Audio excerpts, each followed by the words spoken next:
Hello everyone, my name is Karen. I make bookish and college related videos, and today I'm bringing you a book haul from Book Outlet.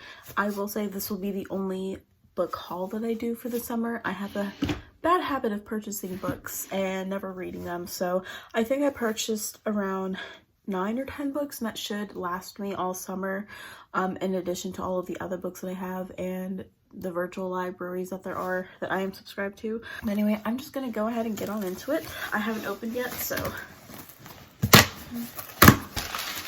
Alright, so the first book that I see is Genesis, and I am super excited to read this book. So this is actually the sequel to the book Nemesis that I have. I'm pretty sure I have a video about the book Nemesis, but this is the sequel to the book Nemesis, and I really did enjoy the first book. So I was like, you know what? It is about time. I should pick up the second book, but I think I need to reread the first book so that I have a very fresh memory and understanding of what happens in the series. But I'm really excited about this. The books came in a little dusty, but that's okay.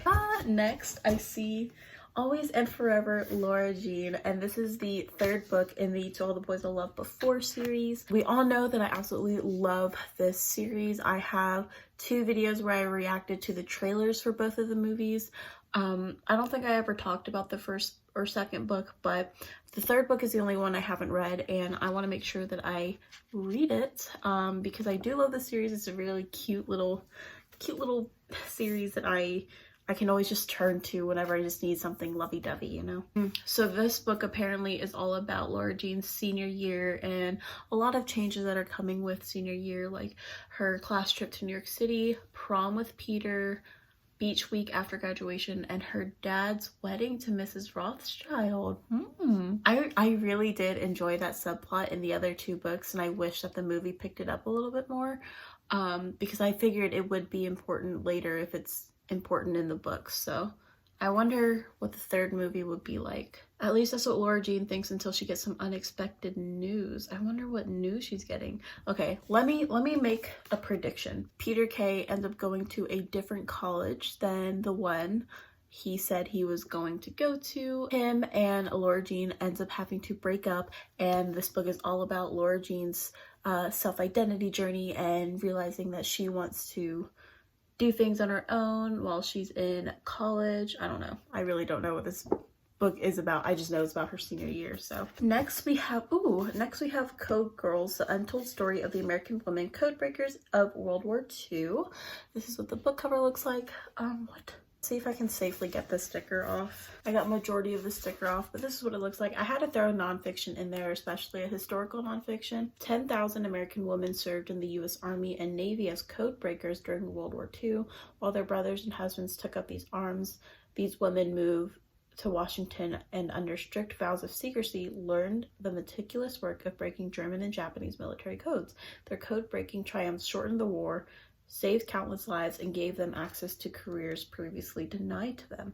That is absolutely, oh no. Why is this book a little ruined? It's just crazy to think that there's so much in history, especially women's history, that isn't told and shared about in schools, and makes you think like, wow, I wonder what else they're hiding from us. I definitely remember purchasing this and putting this in my cart.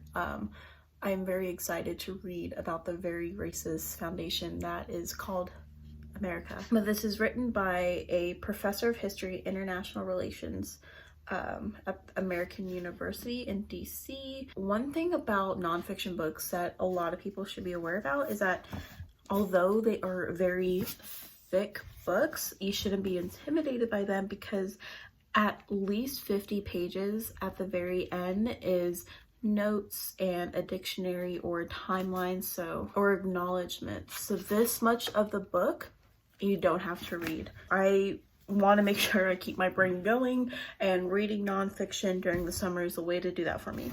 Next we have From Twinkle with Love. I talked about this book a little bit. This is from Target. I talked a little bit about this book in my Asian readathon, and this is one of the books that I am reading for that. This will cover the read a book from an author or with characters that you don't relate to, or like that's not related to you, and this entire universe is unrelated to me. I am not Indian. I'm not South Asian, but I love reading about Rishi and Dimple, and now I get to meet Twinkle. Next I have The Last of August, Watson and Holmes, A Match Made in Disaster by Brittany Cavallero. This is the second book in the Charlotte Holmes series.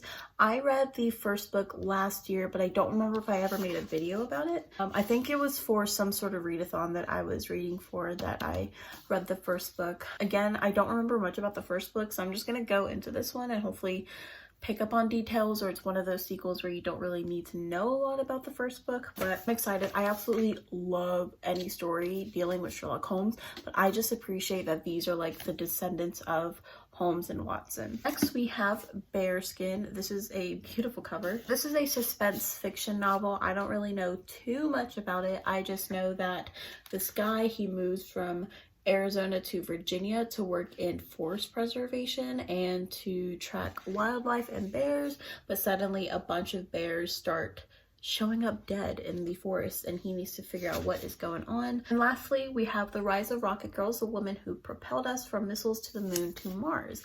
And this is another one of those nonfiction books where it talks about women in history, especially in science history, that that did not get as much recognition as they deserve. Yeah, this also touches about the women who worked at NASA, especially around the World War II era. So I think what I'm gonna do is that if I read this book, then I'll read this one right after, or vice versa. So those are the books that I purchased for the summer. There's a really good mix of books that are YA contemporary, and then there's a really good mix of books that are like nonfiction, but that is very much the range of books that I read. Anyway, I hope you all enjoyed this video. If you did, please give it a thumbs up and please subscribe.